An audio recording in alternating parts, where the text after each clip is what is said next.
Hey guys, we're back. We are going to do session 12 and 13 for writing today. We're going to combine them. So we've been talking about in session 12, we really was focused on reading mentor text, and we've done some of that. We've mentor text and we've looked at different poetry. Remember the poem about the pencil sharpener? Those poems, we can do so much things with them. Now, the other thing I want to talk to you about is how we use those structures to match our feelings.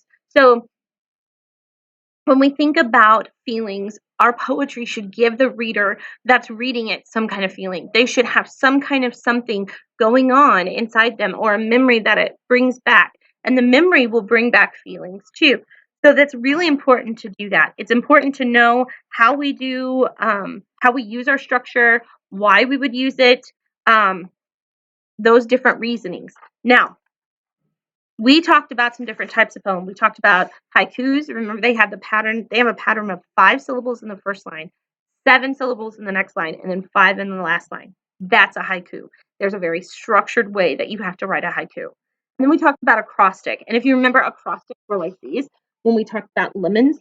And we then described the lemon on each line, but it had to start with a letter that we would use to spell lemon. So that was an important part of an acrostic poem. You can use acrostic poems for all kinds of things. Then we had a list poem, if you remember.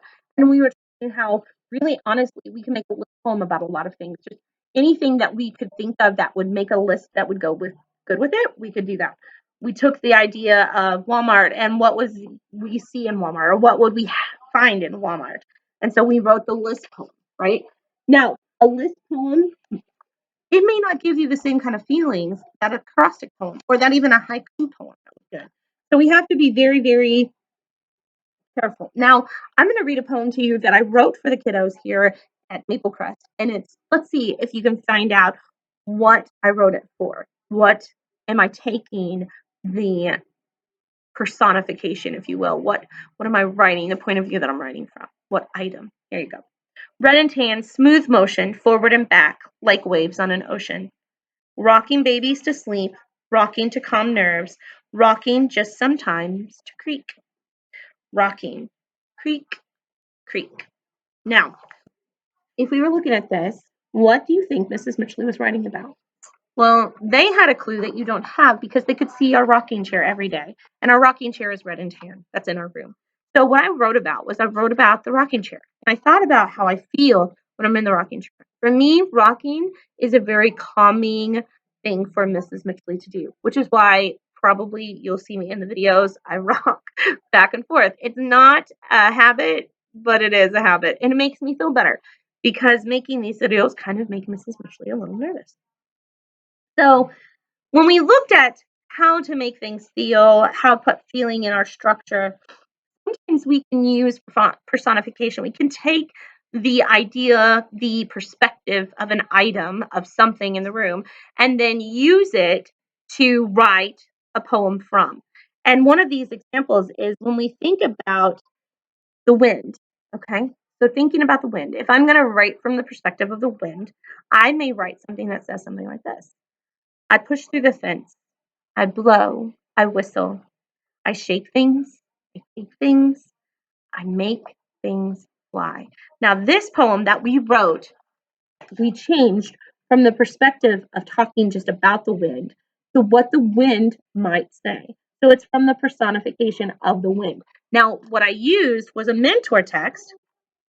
It'll take me a minute to find it. But it was one of those that was about the wind. And we read it at the very beginning of our unit. Here it is, right here. It was the first line of Go Wind. Go wind, blow. Push wind, swoosh. Shake things, kick things, make things fly. And so we took this poem, this first verse of this poem, and changed it around so that it wasn't just us talking about the wind, but it was from the personification, from the perspective of the wind. So when we think about those structures matching the feelings, we really want to make sure that we think about how that poem makes us feel. If a list poem's not going to make the reader feel something, what you want your poem to have, then you shouldn't use it. If the acrostic isn't going to work, then you don't use it. Maybe it's a story poem. Maybe it's a conversation poem. Maybe it's a type of poem that we haven't even touched on. Maybe it's a haiku. Maybe, just maybe, you're going to do a conversation poem where it looks like two people talking. That's what you have to do in this lesson. So today it's really, really important for you to know what feelings you want to convey in your poem. You use those feelings, and that's what we move forward. So today, as you're writing your poem, I want you to make sure that you are using the structure and the way you write your poem that's going to convey the most feeling that you want the reader to hear, what you want the reader to feel. If you don't have that feeling when you read it or someone else reads it, then we probably need to go back, redraft, revise, and change our poem a little bit so that the feeling that you're wanting to come through it does in fact come through. Guys, I can't wait to see your poems. You're going to do great. Mrs. Mitchley will look at them on the document camera. I want you today to share on a document, a Google Doc. You're not going to Flipgrid today. We'll Flipgrid tomorrow, but we're going to document today. So Mrs. Mitchley can't wait to read them. Thanks, guys. Keep up the good work. Bye.